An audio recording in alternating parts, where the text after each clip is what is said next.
काय झालं ज्योतिराव, एवढी शांतता कशाची? वस्ताद, मुलींना कुणी शाळेत पाठवण्यात आले? म्हणजे वर्ग रिकामा आहे?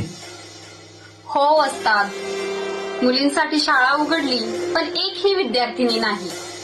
ज्योतिराव, तुम्ही चालू केलेला ह्यो लढा संपू देणार नाही. आणि जोपर्यंत ह्यो लवूजी जिवंत आहे तोपर्यंत ही शाळा बंद पडू देणार नाही. पण विद्यार्थी कुठून येतील वस्ताद? तुम्ही शाळा सुरू ठेवा, ज्ञान द्या, बाकीचं म्या बघतो. पण वस्ताद, समाजाचा विरोध खूप आहे.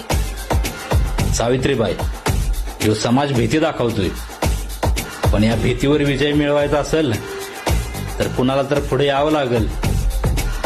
तुम्ही काळजी करू नका, आत्ता जातो आणि विद्यार्थिनी घेऊन मगच माघार येतो.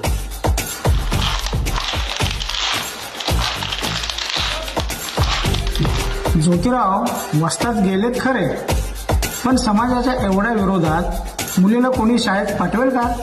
आज जरी वर्ग रिकामा असला तरी मला खात्री आहे वस्ताद नक्कीच काहीतरी करते. हो सावित्री, लहूजी आपल्या पाठीशी उभा राहतील.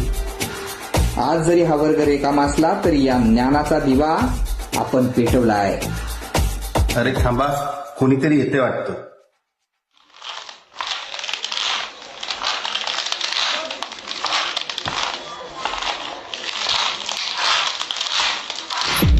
ज्योतिराव, सावित्रीबाई, तुम्ही म्हणलात ना विद्यार्थिनी नाही तर शाळा थांबल.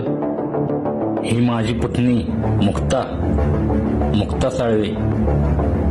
ज्योतिराव, उद्यापासून ही शाळेत येईल आणि शाळा शिकेल.